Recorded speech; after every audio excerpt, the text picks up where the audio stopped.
دیکھو جی، ایک اناڑی آدمی ہے، ابھی توفیق ہے اس کو تو بریانی بنانی آتی ہے، صحیح ہے، اس کو جو ہے سارے سالن بنانے آتے ہیں، اس کو بنانا چاہیے۔ بار بار ہم اس کو کہتے ہیں چلو بھائی تو بریانی کیوں نہیں بنا رہا؟ اب ریسٹورینٹ میں ہے نا، یہ وہاں پر بھی کسی ریسٹورینٹ میں ہی کام کرتا تھا توفیق، یہاں پر بھی ریسٹورینٹ میں ہی کام کر رہا ہے۔ اب ماسٹر آدمی ہے، اس کو کہتے چلو جی بریانی بناؤ، اپنا کام کرو۔ کسی اناڑی کو تو نہیں کہیں گے نا بریانی بناؤ بریانی بناؤ۔ ٹھیک ہے، ریسٹورینٹ پہ بریانی تو بنانی ہے کیونکہ کسٹمر آئیں گے، ان کو سرو کرنا ہے، لیکن کسی اناڑی کے اوپر کھڑے ہو کر کے کہیں کہ بھائی تم بناؤ بناؤ بناؤ بناؤ، وہ ستیہ ناش کر دے گا بریانی۔ جو بات سمجھانا چاہیے سرکار نے،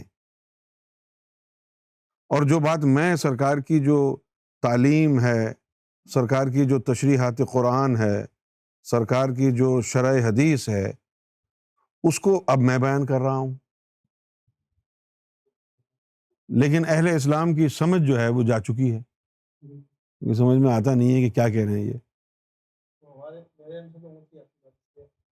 نہیں، اونچی نہیں ہے، بات سمجھنے کی ہے، اونچی نہیں ہے، یہ نہ کہو کہ اونچی ہے، کیونکہ اگر کسی چیز کا قرآن اور حدیث میں ذکر ہے تو وہ قرآن اور حدیث اللہ تعالیٰ نے اونچے لوگوں کے لیے نہیں، سارے انسانوں کے لیے بھیجا ہے۔ ہر آدمی نے قرآن مجید کو پڑھنا ہے، سمجھنا ہے، اپنی زندگی قرآن مجید کی تعلیم کے مطابق جو ہے بنانی ہے، اپنی ذات کو، اپنے کردار کو قرآن کی تعلیم میں ڈھالنا ہے۔ یہ کہہ کے جان نہیں چھڑا سکتے کہ یہ ہماری سمجھ سے اونچی ہے، کیونکہ قرآن کا جو سبجیکٹ ہے وہ ہے انسان۔ اب یہ نہیں کہا کہ کون کون سے انسان، سب کے لیے۔ قرآن شریف میں تو ایسی بھی آیات ہیں جس میں مخاطب مسلمان ہی نہیں ہے، سارے انسانوں کو مخاطب کیا اللہ تعالیٰ نے۔ اسی طرح بھی ایک نماز ہے،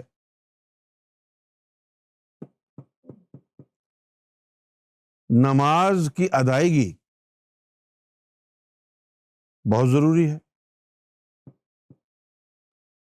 اچھا، ضروری ہونے کے ساتھ ساتھ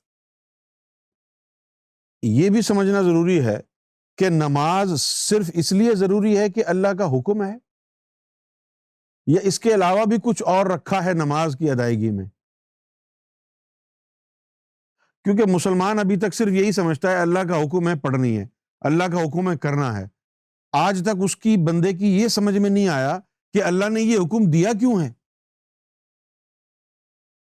صرف فرض ہی تو نہیں ہے نا، نماز کا کوئی فائدہ بھی تو ہوگا، کیوں بھائی؟ نماز کا کوئی فائدہ بھی تو ہوگا، جیسے قرآن شریف میں لکھا ان الصلاۃ تنہا عن الفحشاء والمنکر، کہ تحقیق نماز برائیوں اور بے حیائی سے روکتی ہے۔ اب یہ ایک چیز تو قرآن نے واضح طور پر بیان کر دی، نماز برائیوں اور بے حیائیوں سے روکتی ہے، تو معلوم یہ ہوا کہ یہ کوئی دوائی کی صورت ہے، کوئی میڈیسن ہے، کوئی کیور ہے نا، اس میں کوئی ایسی چیز ہے جو انسان کو برائی کرنے سے روکے گی، فحاشی سے روکے گی، بے حیائی کے کاموں سے روکے گی، یہ اس کو۔ پھر ہم یہ بھی دیکھتے ہیں کہ اللہ تعالیٰ نے نمازیں جو ہے 5 ہمارے اوپر فرض کی ہیں 24 گھنٹے میں، اس کی ٹائمنگ دیکھیں آپ۔ ایک فجر کے وقت، فجر کا وقت وہ ہے کہ آسمان کے اوپر جو سیاہی ہے،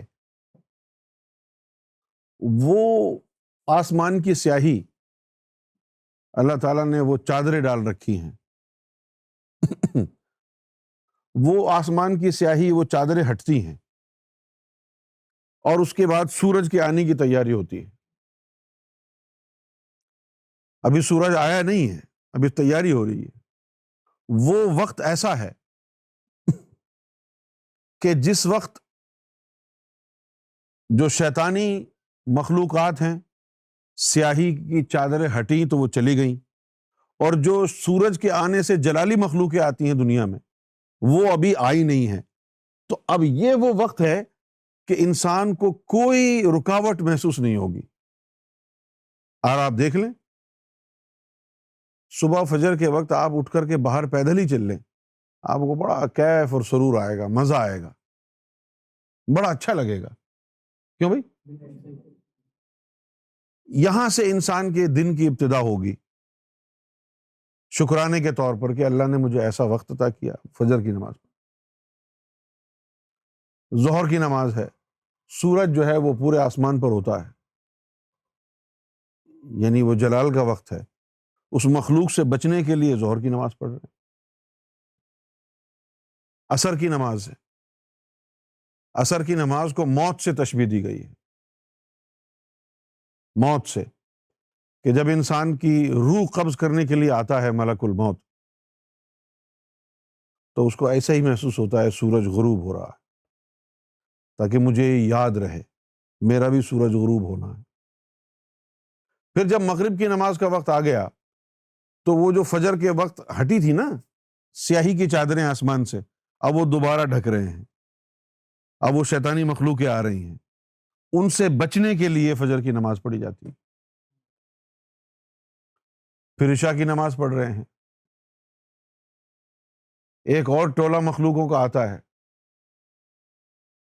اس سے بچنے کے لیے عشاء کی نماز پڑھ رہے ہیں۔ انسان محفوظ ہے۔ ایک صحابی کو آپ صلی اللہ علیہ وآلہ وسلم نے ارشاد فرمایا کہ یہ بتاؤ کہ اگر کوئی شخص 5 دفعہ غسل کرے دن میں تو کیا اس کے جسم پر کوئی غلاظت رہ جائے گی؟ تو صحابی نے عرض کیا، یا رسول اللہ صلی اللہ علیہ وسلم، ایسا کیسے ممکن ہے کہ کوئی 5 وقت روزانہ غسل کرے اور اس کے جسم پر غلاظت رہ جائے؟ تو آپ نے فرمایا کہ یہ جو نماز ہے یہ بھی غسل کی مانند ہے، کہ انسان جو ہے جب نماز پڑھتا ہے تو وہ اس کے گناہوں کو صاف کر دیتی ہے نماز۔ اچھا، اب ہم نے یہاں تک یہ ساری باتیں ہم نے سنی ہوئی ہیں مسجدوں میں، لیکن یہ ساری باتیں ادھوری ہیں۔ ادھوری اس لیے ہیں کہ ہم نے یہ تو کہا ہے کہ نماز دھو دے گی گناہوں کو، لیکن ہم نے یہ نہیں بتایا کہ وہ نماز کون سی ہے جو گناہوں کو دھو گی۔ ہم سارے ہی نمازی ہیں، ساری مسجدیں، وہابی، دیوبندی، شیعہ، اہل حدیث، بریلوی، سب کی مسجدیں بھری ہوئی ہیں، سب نماز پڑھ رہے ہیں، فراڈ بھی کر رہے ہیں، بے ایمانی بھی کر رہے ہیں۔ یار اور تو اور، اچھا ہمارا ابھی میچ تھا کرکٹ کا پچھلے ہفتے، تو وہ جو ٹیم تھی وہ پاکستانیوں کی ٹیم تھی۔ اچھا اب انہوں نے کیا کیا، کرکٹ گراؤنڈ کے اندر باجماعت نماز پڑھی، اور بڑا اچھا لگا کہ بھئی کرکٹ گراؤنڈ میں باجماعت نماز پڑھ رہے، نماز وغیرہ ختم کر لی، پھر ہماری جو ہے وہ کرکٹ میچ دوبارہ شروع ہو گیا، اور پھر انہوں نے دبا کی بے ایمانی کی۔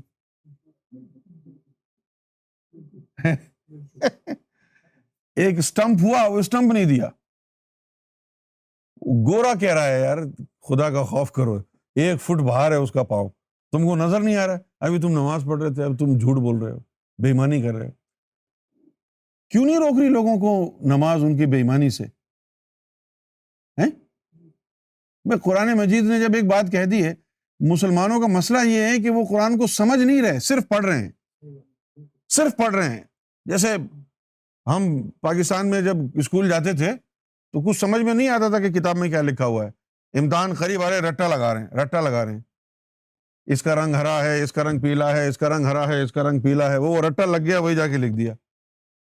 اس طرح بیچ میں کئی جو ہے سینٹنسز مس ہو گئے کیونکہ رٹا لگایا ہوا تھا۔ اسی طرح بس رٹا لگا ہوا، الحمدللہ رب العالمین مالک یوم الدین ایاک نعبد و ایاک نستعین، اس کا مطلب کیا ہے کچھ نہیں پتا، کوئی لینا دینا نہیں ہے، ہم بس لگے ہوئے ہیں بغیر کسی سمجھ بوجھ کے، بغیر یعنی دھیان دیے۔ نوکری کی بات ہوگی، ہماری کاروبار کی بات ہوگی، گیم کھیلنے کی بات ہوگی تو دھیان سے دیں گے، دھیان سے ایک ایک پائی کا حساب لیں گے، لیکن اسلام کی بات آئے گی، قرآن کی بات آئے گی، مولوی صاحب سے پوچھ لیں گے۔ ہم نے اسلام کو، قرآن کو اپنا پرسنل میٹر نہیں بنایا، اس کو دوسروں کے اوپر ڈالا ہوا ہے۔ لہٰذا ہم جو ہے وہ فرقوں میں بٹتے جا رہے ہیں. اس کا جی چاہا یہ شیعہ ہو گیا. اور دیکھیں مضحکہ خیز بات یہ ہے ان مختلف فرقوں کی، ایک فرقے نے اہل بیت کی محبت کا جھنڈا اٹھا لیا، دوسرے فرقے نے ولیوں کی محبت کا جھنڈا اٹھا لیا، تیسرے فرقے نے اللہ کی توحید کا جھنڈا اٹھا لیا. کیوں الگ الگ کیوں ہیں یہ سب؟ اللہ کی توحید بھی ضروری ہے، ولیوں کی محبت بھی ضروری ہے، اہل بیت کا احترام اور ان کی محبت بھی ضروری ہے. یہ ساری چیزیں سب میں ہونی چاہیے نا. سب نے ایک ایک کا جھنڈا اٹھایا ہوا ہے. شیعہ کہتے ہیں کہ جی ہم سے زیادہ اہل بیت سے کوئی پیار ہی نہیں کرتا. سنی بریلوی کہتے ہیں کہ ہم سے زیادہ ولیوں کا کوئی ماننے والا نہیں ہے. وہابی کہتے ہیں کہ توحید ہمارے علاوہ کوئی جانتا ہی نہیں. یہ سالے جو بریلوی ہیں یہ تو مشرک ہیں، بدعتی ہیں. اور مزے کی بات یہ نماز سب پڑھ رہے ہیں. نماز کی تلقین کرنا بڑی اچھی بات ہے، بہت اچھی بات ہے. بیٹی ہے چھوٹی 5-6 سال کی، آپ اس کے پیچھے پڑے رہتے ہیں کہ جی کھا لو کھا لو کھا لو. اس کی ماں بھی کہتی اس کو تلقین کرتے رہو کھانے کی، کھائے گی تو اس کے جسم میں جانا ہے. اور ہم تلقین کرتے رہتے کھا لو کھا لو، لے لے لے کے پھر کھا لو کھا لو، کھانا بڑا ضروری، کھانا بڑا ضروری، کھانا بڑا ضروری. وہ کھاتی نہیں. پھر اچانک آؤٹ آف نو ویئر وہ کہتی پیزا پیزا پیزا پیزا لاؤ پیزا لاؤ. ارے یہ کیا ہو گیا بھائی؟ ہم تو 1 گھنٹے سے تلقین کر رہے تھے، کھائی نہیں تھی. تو معلوم یہ ہوا کہ اس کو جب بھوک محسوس ہوئی تو اس نے خود خوراک مانگی. سمجھ گئے؟ جب اس کو بھوک محسوس ہوئی تو اس نے خود یعنی تقاضا کیا لاؤ بھی. آپ مسلمان ہیں، آپ کو نماز کی ضرورت محسوس کیوں نہیں ہو رہی؟ چھوڑ دیں کہ وہ سنت ہے یا فرض ہے یا واجب ہے، اس کی ضرورت محسوس کیوں نہیں ہو رہی؟ الصلاۃ معراج المؤمنین، نماز تو مومنین کے لیے معراج کا درجہ رکھتی ہے. کیسا مسلمان ہے یہ؟ نماز میں کھڑا بھی ہو جاتا ہے بوجھل طبیعت کے ساتھ، چلو جلدی سے ختم کرو. ایسا لگتا ہے جیسے کسی نے انگاروں پہ بٹھا کھڑا کیا ہوا ہے نماز کے دوران. ایسا لگے گا جسے. اور کل کسی نے فیس بک پہ لگایا ہوا بھی تھا کہ ایک شیعہ فرقہ ہے، انہوں نے جو ایک کرتب دکھایا کہ دیکھو جی ہم سید زادے ہیں. انہوں نے کوئلے وولے بچھا رکھے تھے، کوئلوں کے اوپر جو ہے انہوں نے جانماز بچھایا، اور ایک ان میں سے آ گیا کہ دیکھو جی ہم کوئلوں کے اوپر نماز پڑھیں گے. وہ یوں ہی ہوتا ہوتا کھڑا رہا، جلدی جلدی اس نے وہ اس میں رکوع میں گیا، اور پھر اس کے بعد جو ہے وہ قعد میں گیا، پھر سجدے میں گیا. تو سجدے میں جب گیا تو وہ تھوڑا سا پانی وانی مارنے لگے تو وہ بھاگ گیا. نماز نہ ہوئی، یہ کرتب ہو گیا، مداری کا گیم ہو گیا. یہ تو توہین ہے نا نماز کی. سب سے پہلے یہ جاننا اہل اسلام کے لیے ضروری ہے کہ نماز کا حکم اللہ نے مومنین کو دیا ہے.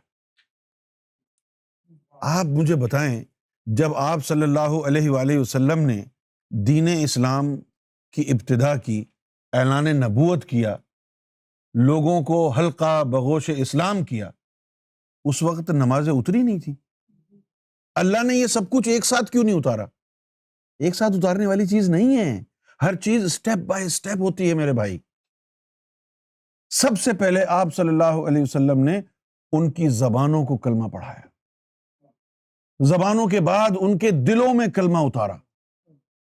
غمد یا علی، غمد عینک یا علی واسمع فی قلبک لا الہ الا اللہ محمد رسول اللہ.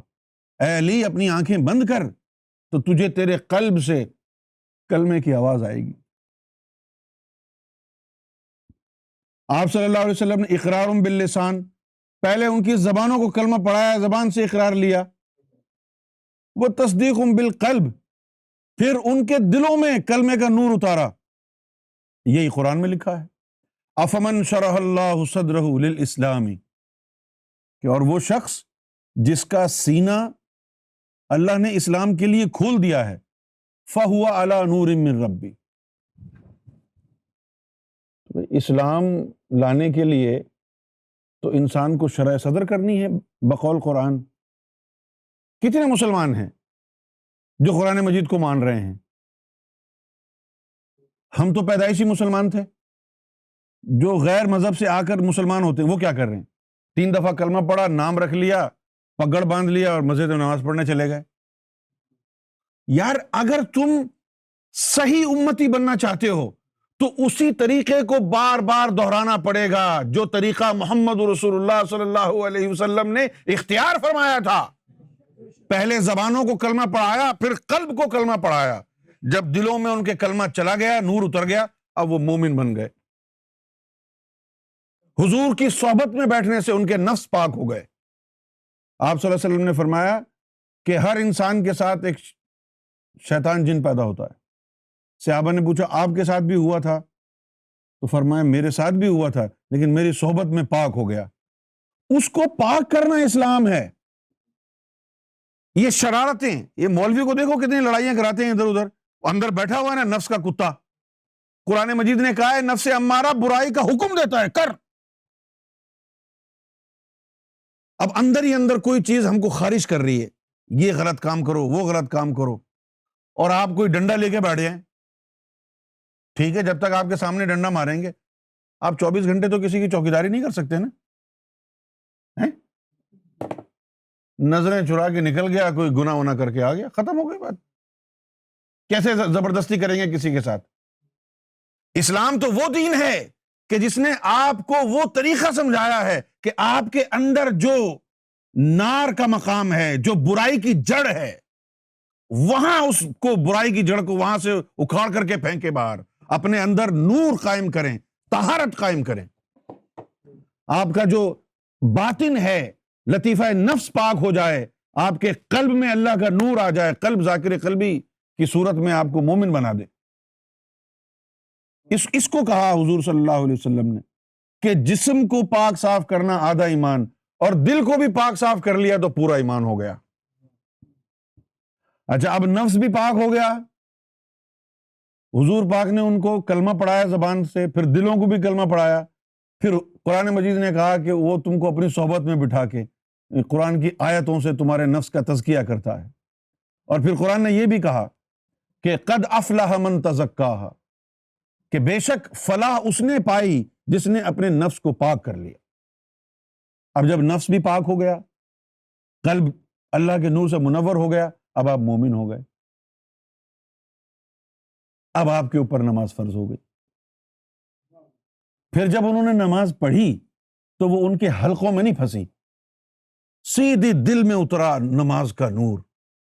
جو نماز ہم پڑھتے ہیں، اللہ اکبر، الحمدللہ رب العالمین مالک یوم الدین ایاک نعبد و ایاک نستعین، قرآن مجید کی تلاوت کرنے میں، قرآن مجید کے الفاظ کی تکرار کرنے میں صرف نیکیاں نہیں ملتی، اس کی تکرار سے نور بھی بنتا ہے۔ نیکیاں اعمال نامے میں لکھی جائیں گی، وہ جو نور بنے گا، وہ نماز کا نور جب دل میں اترے گا، پھر تجھے برائیوں اور بے حیائیوں سے روکے گا نا۔ کیوں جی؟ اب وہ نیکیاں تو ہو گئی، یہاں لکھی گئی، وہ اندر قلب تو جو ہے اس میں شیطان بیٹھا ہوا تھا دل میں۔ کیوں جی؟ تیرا دل کھلاندہ منڈے کڑیاں، تو سجدے کرے مسیتی، یعنی تیرے دل میں تو بیوی بچوں کی محبت، دنیا کی محبت بھری ہوئی ہے، اور تو مسجدوں میں جا کے سجدے کر رہا ہے، تو اللہ تعالیٰ تو دلوں کو دیکھتا ہے۔ ایسی نماز جو پڑھی ہے تو اس کا بھی قرآن میں آ گیا صاف صاف، فویل للمصلین الذین هم عن صلاتهم ساہون۔ بغیر بے نمازیوں کی تو بات الگ آئے گی۔ پہلے تو اللہ نمازیوں سے نمٹ رہا ہے، کہا کہ تباہی ہے ان نمازیوں کے لیے۔ کون سے نمازی؟ عن صلاتہم ساہون، کہ جن کو نماز حقیقت کی فکر ہی نہیں ہے، پرواہ نہیں ہے، حقیقت سے یعنی واقف راز ہی نہیں ہے۔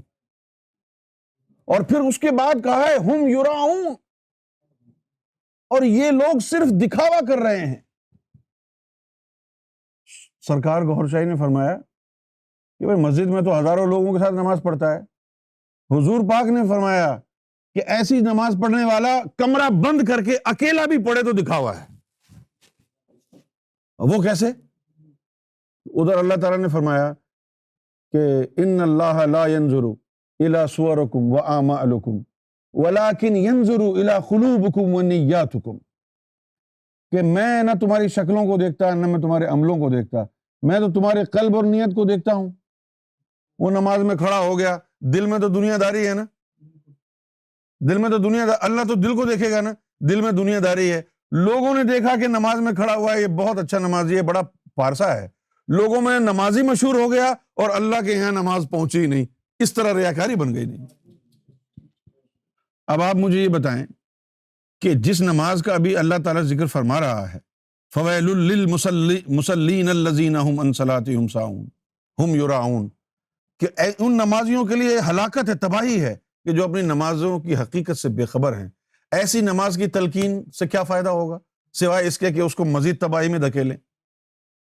سرکار گوھر شاہی فرماتے ہیں کہ مومن بن جا، طریقہ بھی بتا رہے ہیں، صرف لوگوں کو لیکچر نہیں دے رہے کہ جاؤ کہ تمہارے ہاتھ میں جہاں سے جا کے مومن بن جاؤ.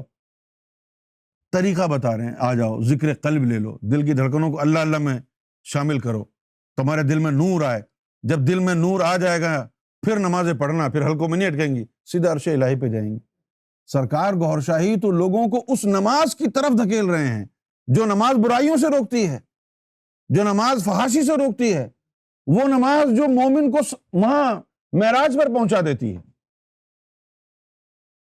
لیکن ایسی نماز کی تلقین کہ جس کے لیے حضور نے فرمایا لا صلاۃ الا بحضور القلب، ایسی نماز کی تلقین تو یعنی بڑی خطرناک ہو جائے گی.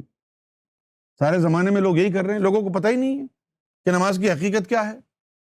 اور یہی آپ کے سامنے ہے سارا معاشرہ. اگر ان کی نمازیں صحیح ہیں تو پھر یہ بے حیائی اور برائیوں سے رک کیوں نہیں رہے؟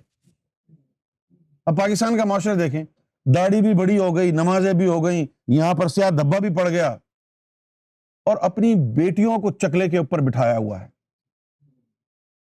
ARY ڈیجیٹل پر سر عام کا جو پروگرام آتا ہے اقرار الحسن، اچھا اب وہ اقرار الحسن جو سب لوگوں کے پول کھولتا ہے، وہ ایک عورت کے ساتھ رنگ رنگلیاں مراتا ہوا دبئی کے ہوٹل میں پکڑا گیا کل. کس کے اوپر بھروسہ کریں گے؟ کیوں نہیں کر سکتے؟ اسی لیے نہیں کر سکتے کہ یہ کلمے صرف زبان سے پڑھے ہیں. سورہ حجرات میں اللہ تعالیٰ نے مومن کی تشریح بیان کی ہے. فرمایا قالت الاعراب آمنا، کہ یہ جو اعرابی ہیں یہ کہتے ہیں کہ ہم مومن ہیں. قالت الاعراب آمنا، یہ کہتے ہیں کہ ہم مومن ہیں. تو اللہ تعالیٰ فرماتا ہے قل لم تؤمنوا، قل لم تؤمنوا، یا رسول اللہ کہہ دو کہ تم مومن نہیں ہو. قل لم تؤمنوا، یا رسول اللہ ان کو کہہ دو کہ تم مومن نہیں ہو. ولیکن قولوا اسلمنا، بلکہ یوں کہو کہ اسلام لا کر مسلمان ہوئے ہو.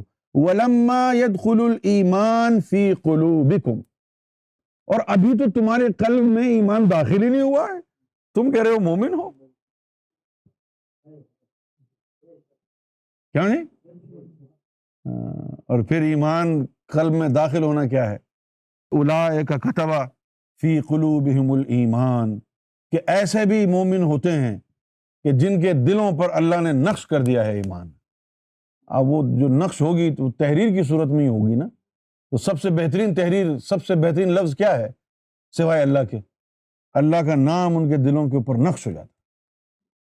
یہ مومن کی پہچان ہے. اور پھر اپنی طرف سے کوئی روح ہے، اس کی یعنی اس کے ذریعے ان کی پھر وہ مدد بھی کرتا ہے، جنت میں داخل بھی کرے گا. تجری من تحت الانہار خالدین فیہا، نیچے نہریں بہہ رہی ہوں گی، اور خالدین فیہا، وہ ہمیشہ کے لیے وہاں مقیم ہوں گے. اب ہم جنت کے نقشے اور جنت کی نہریں اور حوروں کا ذکر سن کے بڑے مست اور خوش ہو جاتے ہیں، سمجھتے ہیں کہ بس ہم تو نمازی ہیں، ہم نے جنت میں جانا ہے. پر یہ تو دیکھ لو تمہاری نماز بھی صحیح ہے کہ نہیں ہے. جس دن تمہاری نماز صحیح ہو جائے گی، جنت کا خیال نکل جائے گا، صرف اللہ رہ جائے گا. جب تک نماز صحیح نہیں ہے جنت اور حوروں کا خیال رہے گا۔ جس دن نماز درست ہو گئی، دل میں نور آ گیا، تو پھر تم حوروں کے لیے، جنت کے لیے نماز نہیں، اللہ کے لیے نماز پڑھو گے کہ وہ راضی ہو جائے۔ شب معراج جب ہوئی اس وقت نمازیں اتری نا، جب واپس تشریف لے کے آیا آپ صلی اللہ علیہ وسلم اس وقت نمازیں اتری۔ شب معراج سے پہلے تو نماز نہیں پڑھتا تھا نا کوئی، بھئی اللہ چاہتا تو اسی وقت ساری پانچوں کے پانچوں ارکان اتار دیتا نا۔ اب یہ زیادتی نہیں ہے کہ ان لوگوں نے اتنا عرصہ کلمہ پڑھا، اپنے آپ کو پاک کیا، پھر نمازیں اتری، اور ہم ابھی پیدا ہی ہوئے ہیں ہمارے ابا نے تھپڑ مار کے مسجد میں بٹھا دیا۔ ابے شرم کرو، حیا کرو یار۔ صحابہ کرام کتنے سال تک بے نمازی رہے، صرف ذکر کرتے تھے، ہم کو بھی اسی طرح چلاؤ نا یار۔ اچھا ہم پہلے دن ہی سب کچھ کریں، انہوں نے کئی سالوں بعد مختلف ارکان کی طرف پہنچے، اس کے باوجود وہ افضل ہیں اور ہم نکمے ہیں۔ یہ تو جاتی کی بات ہو گئی نا یار۔ وہی ترتیب رکھو جس طرح محمد رسول اللہ نے پہلے لوگوں کے دلوں میں کلمے کا نور اتارا۔ مشکات شریف کی ایک حدیث ہے کہ جب نماز ختم ہو جاتی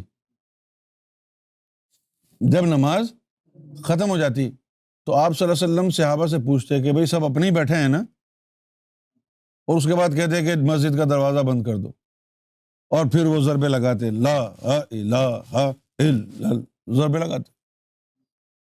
آج ضربے لگاتے ہیں تو وہاں بھی کہتے ہیں دیکھو یہ شرک ہے۔ اور کیسا زمانہ آ گیا یار، اللہ کا نام لینا بھی شرک ہو گیا، اللہ کا نام لینا بھی شرک ہو گیا ہے نا۔ قرب قیامت کا دور کہ جس میں آدمی اللہ کا ذکر کر رہا ہے اور کہہ رہے ہیں جی یہ شرک ہے۔ حضور پاک صلی اللہ علیہ وسلم کو ہماری مدد کے لیے بھیجا اور ان کو پکار دیں تو بدعت ہو گیا۔ بتائیے، دین کا بیڑا غرق کر دیا۔ یہ جو فرقہ واریت ساری پھیلی ہوئی ہے اس کی وجہ یہ ہے کہ یہ جو ہے باطنی تعلیم سے محرومی کی وجہ ہے۔ بریلویوں سنیوں کا یہی حال ہے، وہ ولی بہت پرانے جو تھے انہی کے نام لے رہے ہیں، وہ اب ان کے پاس ولیوں کی کوئی تعلیم نہیں رہی، بس 11ویں شریف منا لی، اعلیٰ حضرت کا دن آیا وہ منا لیا، حلوہ کھا لیا، کونڈے کر لیے، انہی میں لگے ہوئے ہیں بس، یا مزاروں پہ چلے گئے۔ مزاروں پہ جانا صحیح ہے غلط ہے؟ بھائی مزاروں پہ جانا صحیح ہے، بالکل صحیح ہے، لیکن اگر آپ یہ پوچھیں کیا بھائی بینک جا رہا ہے، وہ بینک میں جانا حرام ہے یا حلال ہے؟ بھائی بینک جانا درست یا غلط اس وقت کہیں گے کہ جب یہ پتہ چلے گا کہ بینک کس نیت سے جا رہا ہے۔ کیوں جی؟ مزاروں پہ جانا جو ہے وہ حرام نہیں ہے، لیکن مزار پہ تو جا کیوں رہا ہے یہ تو بتا نا۔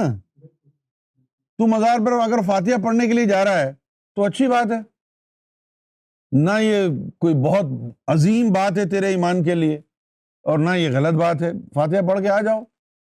اگر مزار پر تو فاتحہ پڑھنے کے لیے جاتا ہے تو ایسا ہی ہے جیسا کسی بھی یعنی انسان کی قبر پر فاتحہ پڑھ کے آ گئے۔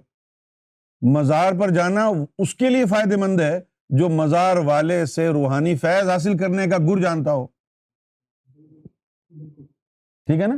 اب میرے پیسے بینک میں ہیں، میں کارڈ لے کے جاؤں گا، اکاؤنٹ نمبر لے کے جاؤں گا تو اپنے پیسے ودرا کراؤں گا نا، نہ میرے پاس کارڈ، نہ کوئی آئیڈینٹی، نہ کوئی اکاؤنٹ، ایسے ہی چلا جاؤں دھکے کے کھا کے آ جاؤں۔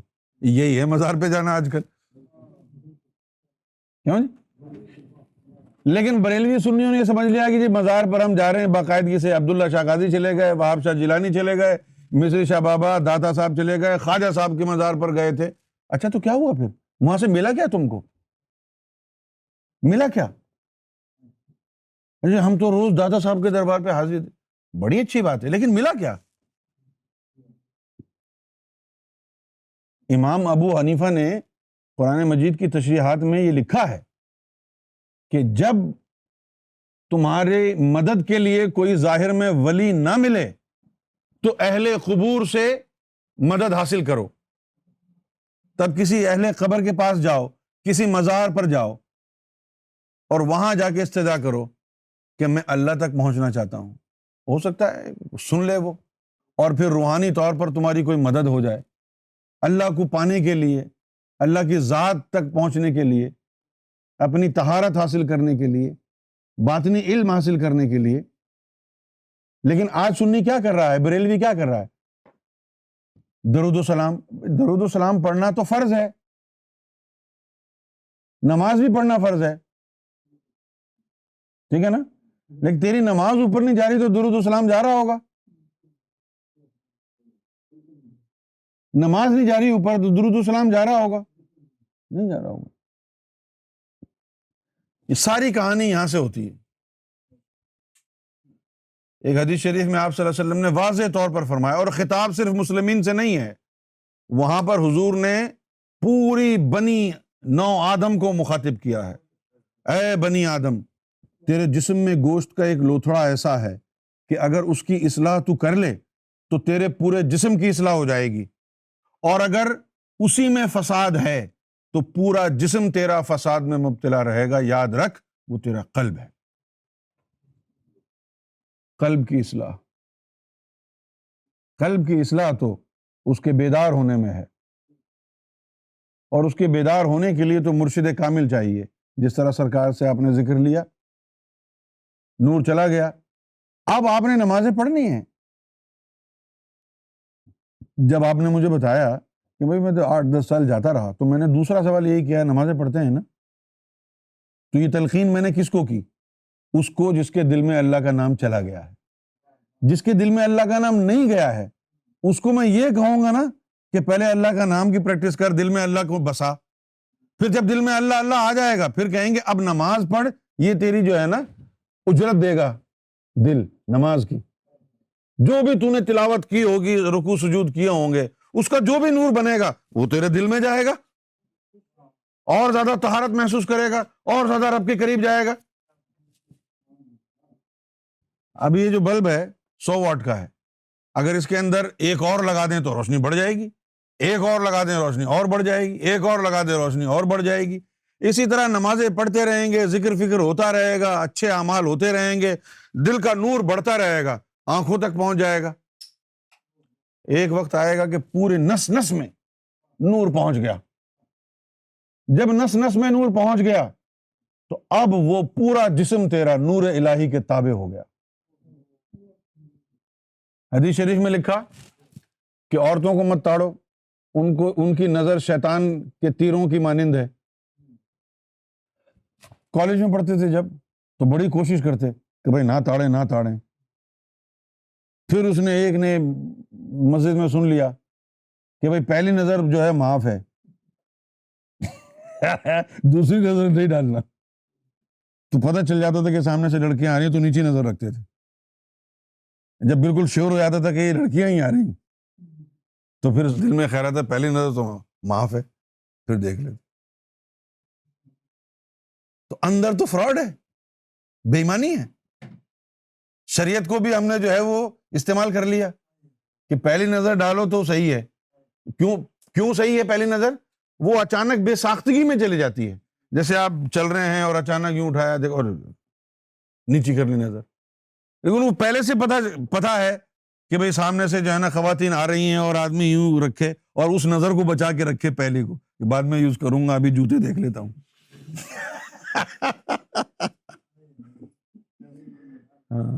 تو اب کیا ہوا کہ ہم روکنے کی کوشش کر رہے ہیں اپنے آپ کو، لیکن اندر بے ایمانیاں ہو رہی ہیں. کوئی چیز مجبور کر رہی ہے، نہیں کرو غلط کام. کیوں؟ کہ ہمارا دل، ہمارا نفس نہ ہمارے تابع ہے نہ اللہ کے تابع ہے. کیوں نہیں اللہ کے تابع؟ اللہ کا نور آئے گا تب اس کے تابع ہوگا نا. پھر جب دل میں اللہ اللہ ہوتی رہی، رگڑا لگتا رہا، وہ خون کے اندر جب نور چلا گیا، خون کے اندر جب نور چلا گیا، اس کے اندر پھر جو ہے سرخ خلیے ہیں، ریڈ جرمز خون کے اندر. جب وہ نور گیا، اس نور کے جانے سے خون کے جو ریڈ جرمز ہیں وہ اللہ اللہ میں لگ گئے. اب وہ بھی اللہ اللہ میں جب لگ گئے تو انہوں نے پورے جسم کو اللہ کے نور کے تابع کر دیا. اب یہ ہاتھ بھی اللہ کے نور کے تابع ہو گیا، یہ ہاتھ بھی ہو گیا، یہ ناک بھی ہو گئی، کان بھی ہو گئے، اب پورا وجود اللہ کے نور کے تابع ہو گیا، انسان کے جسم کے ہر آرگن میں نور آ گیا۔ اس وقت پھر حضور نے فرمایا اتقوا فراسۃ المؤمن فإنہ ینظر بنور اللہ، کہ مومن کی فراست سے ڈرو، کیوں؟ وہ اللہ کے نور سے دیکھتا ہے۔ اگر یہ وہابی شیعہ دیوبندی یہ مومن ہے تو یہ نور سے کیوں نہیں دیکھ پا رہے؟